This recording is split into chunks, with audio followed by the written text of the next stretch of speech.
Hey guys, welcome back. Fantasara football week 4. I've got some start, sits, and sleepers for you as usual. Apologize for looking like a bum. I didn't have time to get ready today, and this isn't a makeup tutorial. This is about football. So let's go. Let's go ahead and get started with quarterbacks. I've got 3 starters for you, starting with Andy Dalton at the Falcons. I just really think this is going to be a high-scoring game anyway between the Cincinnati Bengals and the Atlanta Falcons. I like both quarterbacks, honestly, but I'm going to go ahead and say start Andy Dalton over Matt Ryan.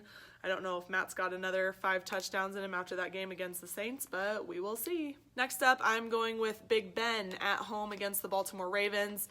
I feel like he always plays well against Baltimore, and he's going to throw the ball 50 times, so you got to think a couple of those are going to wind up in the end zone. I'm personally starting Big Ben in week 4. My last pick at quarterback for week 4 is going to be Phillip Rivers at home against the Niners.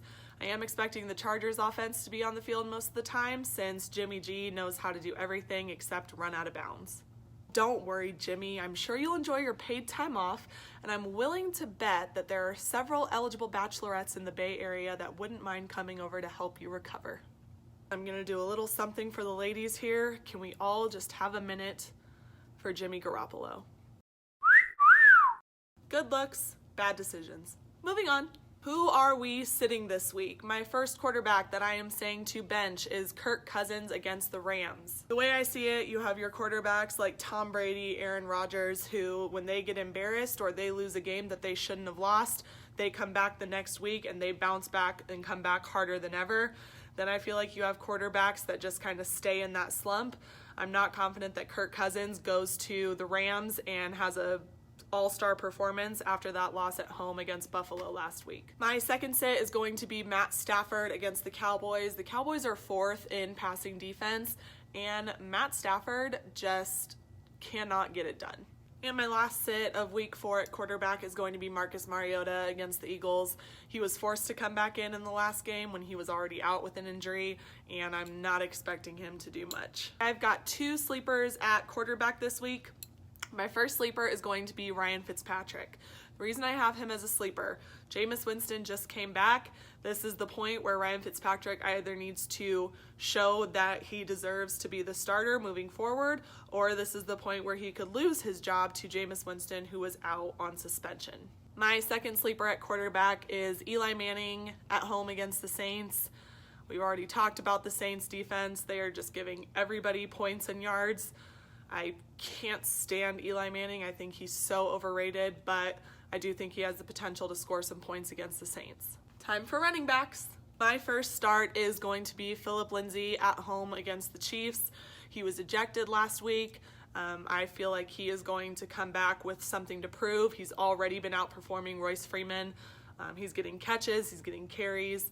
I really like Phillip Lindsay this week. I like Giovanni Bernard against the Falcons. Falcons defense kind of doing the same thing as the Saints, letting everybody score. If you guys saw the final score of that Saints-Falcons game, there are just points to be made. My last starting running back is going to be Marshawn Lynch against the Browns.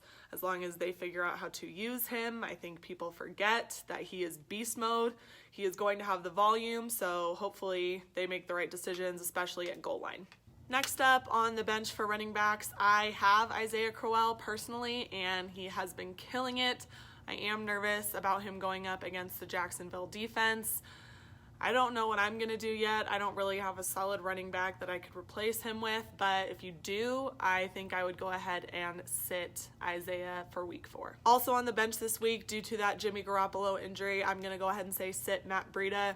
I'm not feeling the 49ers offense without Jimmy G, especially against the Houston Texans. I'm also going to advise sitting Derrick Henry against the Eagles. And finally, my week 4 sleepers at running back are going to be James White against Miami and Aaron Jones against Buffalo. As far as wide receivers in week 4, I have 2 that I really like. I like Allen Robinson against the Buccaneers. I think he's got a chance to do some damage. I also really like Sterling Shepard at home against the Saints. No, I'm not going to roast the Saints defense again. This is more because Evan Ingram is the Giants tight end and he is out. So that's going to open up a lot more receptions for Odell Beckham Jr. and Sterling Shepard in week 4. My first sit at wide receiver in week 4 is going to be Stephon Diggs. Not saying that he's playing poorly, but I do feel like Adam Thielen is the favorable receiver for the Minnesota Vikings. So if I had to go between the two, I would say start Adam Thielen and sit Stephon Diggs. Deshaun Jackson is one of my favorite wide receivers, and he did really well in week 1 and week 2. He did fall off a little bit in week 3. My only concern this week is that they are playing the Chicago Bears. So again, that's Khalil Mack and that pass rush. I just don't think the quarterback's going to have time. I'm not expecting Deshaun Jackson to score a lot of points in fantasy this week. My last sit is Quincy Enunwa against Jacksonville. Again, you just can't talk enough about that Jacksonville defense. I would go ahead and sit Enunwa for week 4. My first sleeper at wide receiver is going to be Amari Cooper against the Browns. The Raiders have to figure it out. Okay, they're 0-3. They need something to happen. If it's going to happen, it needs to happen against the Browns. I swear if the Raiders go 0-4 and they lose to the Browns, I will do an entire video just bashing the Raiders. I might do that anyway, but guaranteed if they lose to the Browns. My next sleeper is Josh Gordon at Miami. And I don't know if it's just because I picked him up off waivers and I really want something to happen, but I do think that this first game with the Patriots, there's potential for that, so that is why I have him as a sleeper in week 4. All right, so those are my start, sits, and sleepers for week 4. Let's talk about this parlay. And my hair. Why does everybody else's messy bun just look so much better than my messy bun? It's like a tarantula. Right, football. Okay, so after Joe Flacco and the Ravens killed my parlay when they played on Thursday night, I told myself that I'd never put a Thursday night game on there, but the Vikings and the Rams was at 49.5.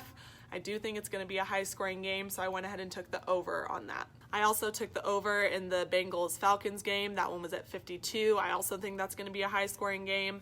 I'm counting on Matty Ice to throw another 5 touchdowns. Who knows if he will, but I also have Andy Dalton as my starter. So between the two of them, let's get 53 points or more. I took the over in the Saints-Giants game. That one was at 50. With my luck and how much I hate Eli Manning, he'll probably throw 3 interceptions. But if they get run back for touchdowns, we could still go over 50 points. And I took the under in the Texans-Colts game. I don't see that being a high-scoring game. I also took under 55.5 in the Broncos-Chiefs game. Yes, I know, Patrick Mahomes is the Kansas City Messiah. He throws touchdowns all day long, but he's coming to Mile High. Broncos are going to be jacked up for it. It's going to be loud in there. Von Miller is going to get in that ass.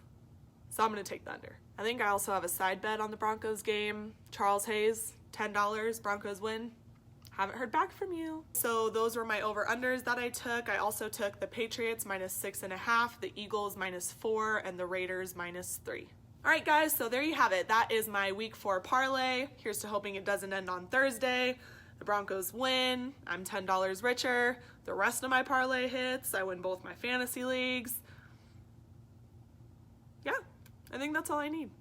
Good luck to you guys in week 4. Please come back on Tuesday. I'll be posting my week 4 recap. And if you haven't yet, please subscribe to my Fantasara Football YouTube channel. See you guys on Tuesday.